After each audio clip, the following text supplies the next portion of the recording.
Pour traverser la difficulté, l'épreuve, il nous faut une immense conception du Seigneur Jésus. Pour arriver à la fin dans la victoire, tout dépendra de la sorte de Christ qui est pour nous notre Christ. L'auteur de la lettre aux Hébreux avait réalisé que ces chrétiens trouvaient la course longue, difficile, et qu'ils avaient besoin de posséder la vertu la plus éprouvante dans la vie spirituelle. Cette vertu, c'est la patience. Vous avez besoin de patience, dit l'auteur, afin qu'après avoir fait la volonté de Dieu, vous obteniez ce que vous avez été promis. Hébreux 10, 36. Il dit plus loin, courons avec patience dans la carrière qui nous est ouverte. Hébreux 12, 1. Quelle est donc la force réelle de la patience? Il est si facile de dire aux autres, soyez donc patients, ne vous hâtez pas ainsi, tout ira bien. Mais ce n'est pas ce que dit cet auteur à ces chrétiens. Ayez la patience. Il dit, courons avec patience dans la carrière. Notre patience sera éprouvée. Nous aurons besoin de beaucoup de patience. Mais ce qui donnera de la force à notre patience, c'est ceci. Regardant à Jésus, Hébreux 12, 2.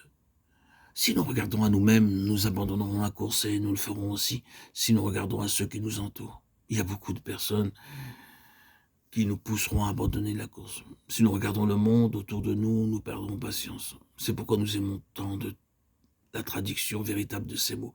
Quelques versions disent simplement « regardant à Jésus ». Le sens est vrai, mais la version réelle dirait « détournant nos regards de tout autre objet et les fixant exclusivement sur Jésus ». Il faut détourner nos yeux de nous-mêmes, il nous faut positivement refuser de regarder à nous-mêmes, il faut nous exercer et prendre l'habitude de refuser de regarder à nous-mêmes. Chaque fois où nous aurions envie de le faire, nous devons dire non, non, je refuse de regarder à moi-même, je ferme mes yeux sur cela. Nous ne devons pas avoir nos yeux fixés sur les chrétiens qui nous désappointent. Il faut nous souvenir que les chrétiens les meilleurs ne sont que des humains. Après tout, c'est quelque chose de très dangereux que de juger un homme ou une femme comme s'ils étaient infaillibles. Peut-être Paul a-t-il été prêt de faire cela à une occasion. Nous nous souvenons qu'il devait beaucoup à Barnabas. C'était Barnabas qui était allé chercher Paul et l'avait ramené près des frères. Je pense que lorsque certains des apôtres virent Saül de Tarse franchir la porte, ils se tinrent à l'écart de lui. Mais Barnabas le prit par la main et l'amena en disant « Ne craignez pas, frère, il a rencontré le Seigneur Jésus. Il est désormais un compagnon de Christ. Il est un avec nous. » Alors, ils le reçurent.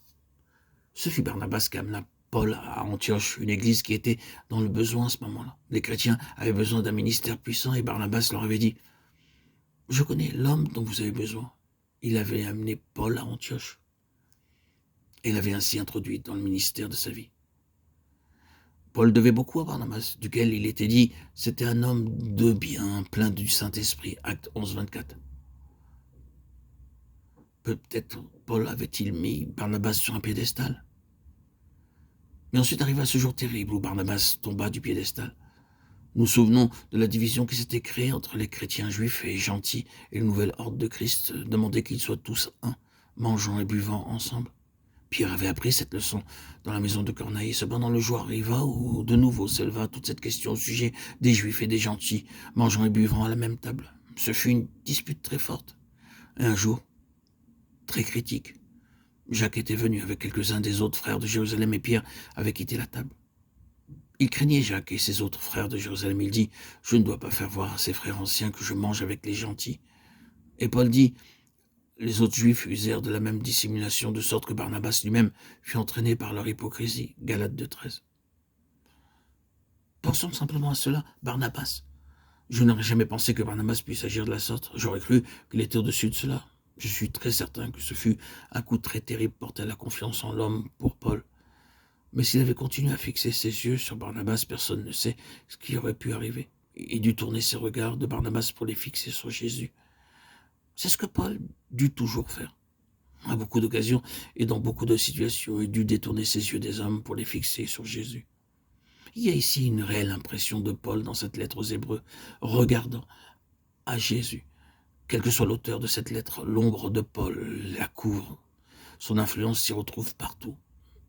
Et il a certainement été appelé à regarder à Jésus.